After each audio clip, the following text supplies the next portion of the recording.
You're listening to Puma Podcast. So again, we would like to let everyone know na dito sa atin sa Pilipinas, patuloy pa rin po ang mga pagtupot, patuloy pa rin po ang mga illegal disappearances. That is in spite of the fact that we already have a law that should prevent this. The siblings of two missing Cordillera activists have suffered in the 4 months since their brothers were allegedly taken by state agents. For the families of many others who believe their loved ones were victims of enforced disappearances, the wait and the uncertainty have stretched on even longer. I'm Bella Perez Rubio, Puma Podcast, and in this episode of Teka Teka News, we hear about the 10 people who have gone missing in the first year of Bongbong Marcos's presidency. We are here to reiterate our appeal, our call to surface our loved ones.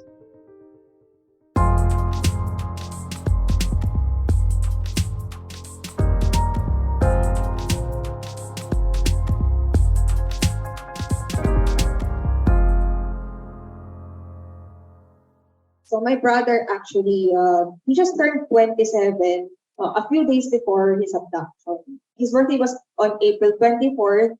That's Ida De Jesus, speaking at a forum hosted by the Kamuning Bakery. Her brother, Jean Ros Hamil, or Bazu De Jesus, is an indigenous people's rights activist. On April 28, 2023, Bazu and his colleague, Dexter Capuyan, were seized by armed men in Taytay, Rizal. The day before he was abducted, we were still together. Tapos we still had plans. He still had plans with his friends. And he was working as the information and networking officer of Philippine Task Force for Indigenous People's Rights. Bazu and Dexter worked primarily in Cordillera. Yung Baguio kasi, for both of us, was more than just our second home because it was where we had an epiphany, parang awakening na may there's a deeper meaning for existence. Nag-aral siya doon, nag-aral din ako. No? He graduated cum laude, his course yun, which was journalism. Although he didn't actually practice it, yung talagang full-time na journalist. Instead, he chose to align himself with a non-government organization work na focused on advocating the rights of indigenous peoples. At dito naman kasi sa Pilipinas, isa yung mga katutubo sa mga napapagkaitan ng karapatan, nakukuhanan ng lupa, hindi na nakakatamasa ng services ng ating gobyerno. Bagkus, sila pa yung nakukuhanan. In July, the Court of Appeals ordered the military and the police to bring both Bazu and Dexter to court based on a habeas corpus, Latin for show me the body, filed by their families. But both the armed forces of the Philippines and the Philippine National Police have denied having the Cordillera activists in their custody. The government has accused Dexter of being a communist rebel several times over the years.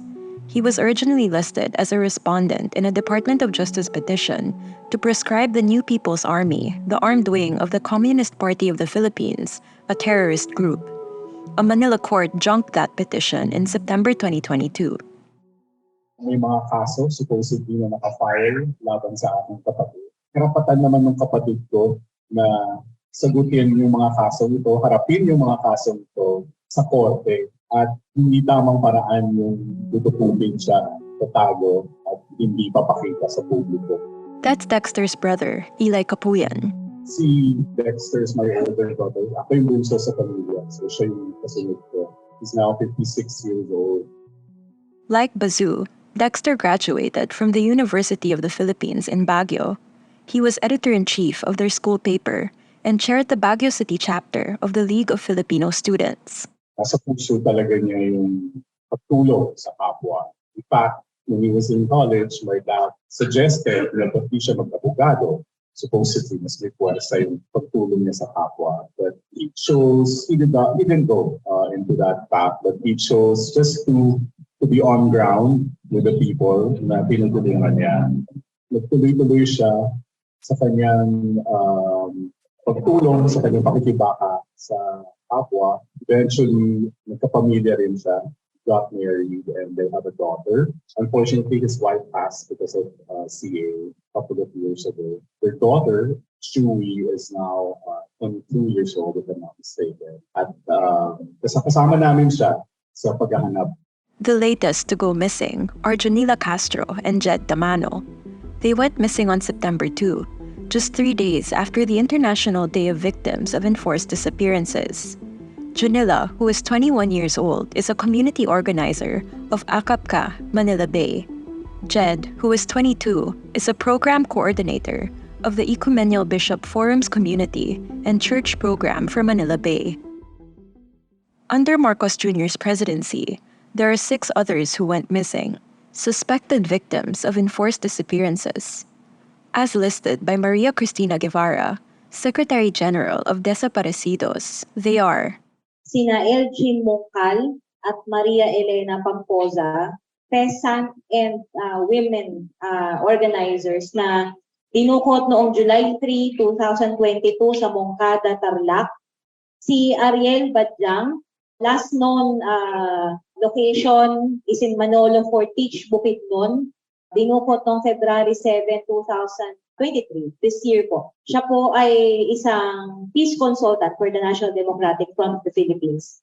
Si Renel de los Santos, Denald Laloy Mialem, and Lynn Grace Martolinas, dinukot noong April 19, 2023 sa Hinigaran, Negros Occidental. Dalawa po sa kanila ay si Renel at si Denald ay mga habal-habal drivers, motorcycle drivers.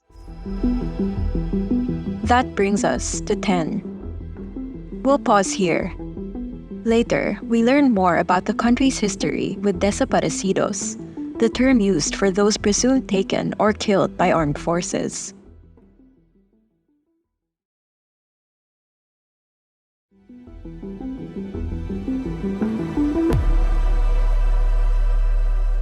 Nung panahon ng martial law, ang naka-record lang 759 enforced disappearance cases. That's Edita Burgos, widow to press freedom icon Jose Burgos Jr. Her son, Jonas Burgos, a farmer's advocate, was abducted in 2007. Since then, Edita has been a fierce advocate for the disappeared. Pero ang sabi po ng Amnesty International, mahigit 1,000. Ito yung martial law, mahigit 70,000 ang inaresto, mahigit 30,000 ang kinulong.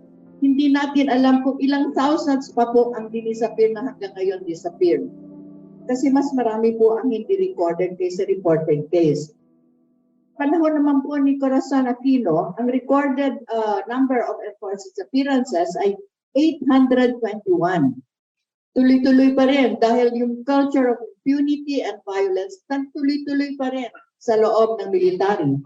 These numbers significantly dropped in the time of President Fidel Ramos, which saw 39 disappearances, and dropped further under President Joseph Estrada with 26.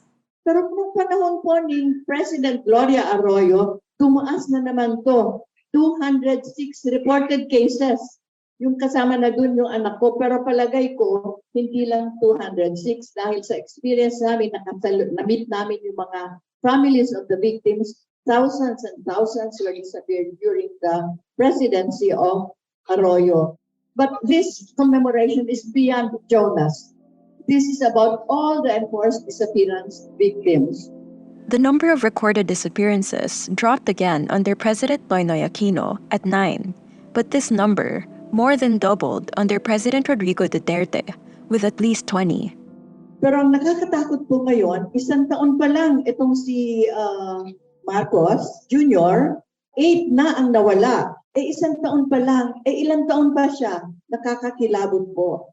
Kaya nga kami very active dito sa campaign na sana wag naman ituloy na ang ginagawa nilang pagdudukot sa mga taong nag-oppose. Hindi naman po sila yung mga violent people.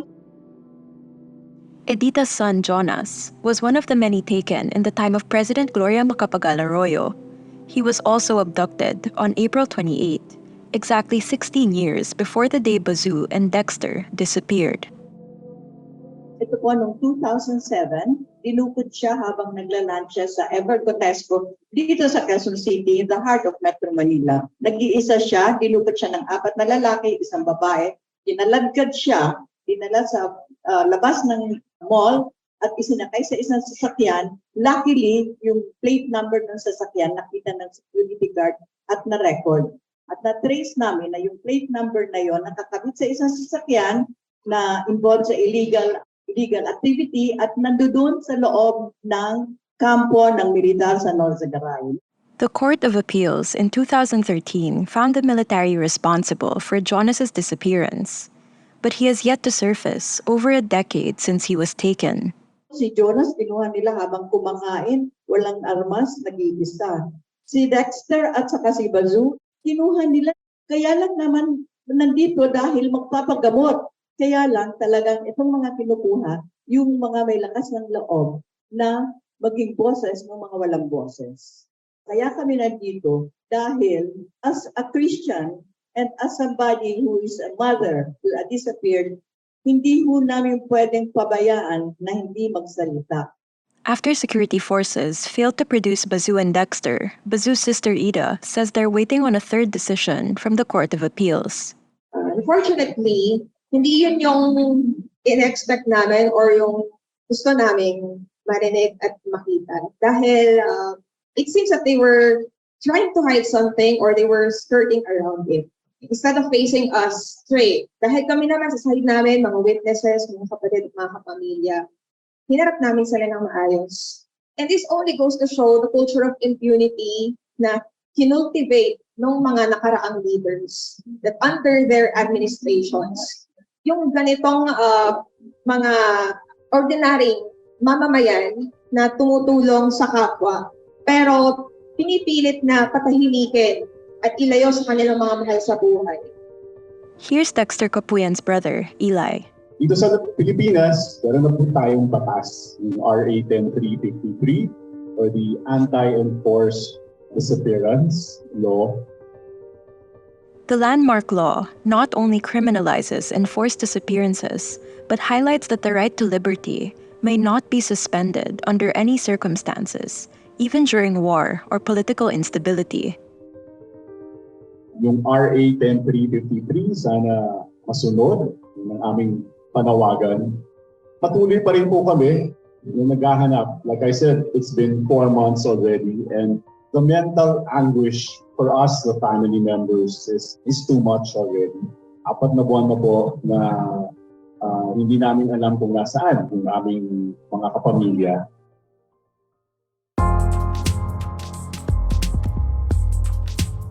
And that was today's episode of Teka Teka News. Again, I'm Bella Perez Rubio. This episode was edited by Pedoy Blanco. Our executive producer is Joel Caro, and our senior news editor is Veronica Uy. Follow Teka Teka News on your favorite podcast app, or listen to us for free on YouTube. And if you're watching this on YouTube and you like this episode, please take the time to click the like button and subscribe to our channel. Thanks for listening.